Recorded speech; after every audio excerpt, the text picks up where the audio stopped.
Ok, alors, imaginez un peu la scène. Un tout petit village comme ça, posé au milieu de nulle part, entouré de montagnes de sable, mais des montagnes vraiment vertigineuses. Et en plein milieu, un lagon. Parfait. Franchement, on dirait un mirage, une image sortie tout droit d'un livre de contes, pas vrai? Et pourtant, cet endroit est bel et bien réel. Et cet endroit, c'est Huacachina au Pérou. C'est un village qui a été construit autour de la seule et unique oasis naturelle du désert en Amérique du Sud. C'est juste spectaculaire. Ça se trouve dans le désert d'Ica, à peu près à 5 quarts de route au sud de Lima. Alors, la question qu'on se pose tous, c'est mais comment un endroit pareil a-t-il bien pu apparaître? Eh bien, comme tous les lieux un peu magiques, Huacachina a sa propre légende, et elle est plutôt belle. Tout commence avec une belle princesse Inca. La légende raconte qu'un jour, alors qu'elle se baignait, un chasseur l'a surprise. D'ailleurs, son nom en quechua, Huacachina, veut dire la femme qui pleure. Totalement surprise, elle s'est enfuie en courant. Et dans sa fuite, elle a laissé tomber son miroir, qui s'est brisé en 1000 morceaux et s'est transformé en lagon. Et ce n'est pas tout. Les plis de sa robe, qui flottaient derrière elle pendant sa course, eh bien, ils sont devenus les immenses dunes de sable qui encerclent l'oasis aujourd'hui.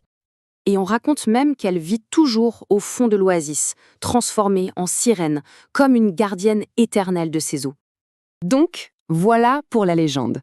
Mais ce lieu mythique, aujourd'hui, c'est devenu un endroit bien réel et c'est un des terrains de jeu les plus incroyables au monde pour les fans d'aventure.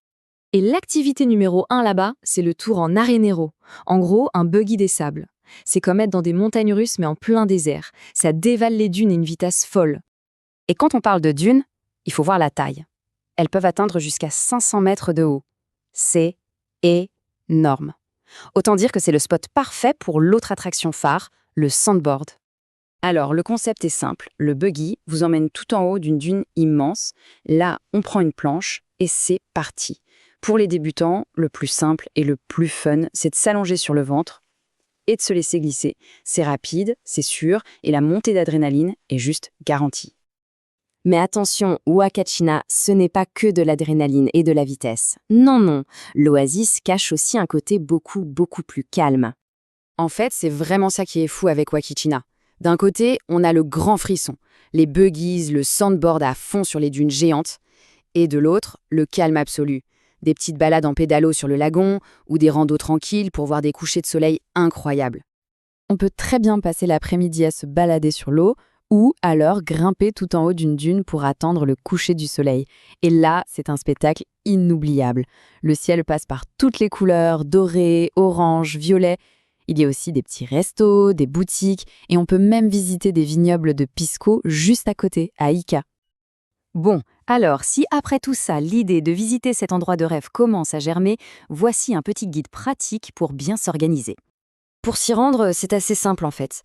D'abord, il faut prendre un bus depuis Lima jusqu'à la ville d'Ica. Ça prend environ 4 ou 5 heures. Une fois arrivé à Ica, il suffit de prendre un taxi et en 15 minutes à peine, on est au pied de l'oasis. C'est super accessible, parfait pour une escapade d'une journée ou deux depuis la capitale. Évidemment, qui dit désert dit préparation. Quelques trucs essentiels à ne pas oublier. De la crème solaire, indice élevé bien sûr, des lunettes de soleil, indispensables contre le soleil et le sable, un chapeau, des chaussures fermées parce que le sable peut devenir brûlant. Pensez aussi à un foulard pour se protéger la bouche de la poussière. Et un dernier conseil, prenez du liquide, parce que les frais des distributeurs sur place sont assez élevés. Et pour le moment idéal pour visiter, sans hésiter, il faut viser les excursions de fin d'après-midi. Les températures sont plus clémentes et surtout, on termine en apothéose avec le coucher de soleil sur les dunes. C'est vraiment l'expérience à ne pas manquer, c'est juste magique. Clairement, on comprend pourquoi ceux qui y vont parlent d'un refuge inoubliable. C'est un mélange unique de beauté naturelle à couper le souffle, de légende et d'aventure.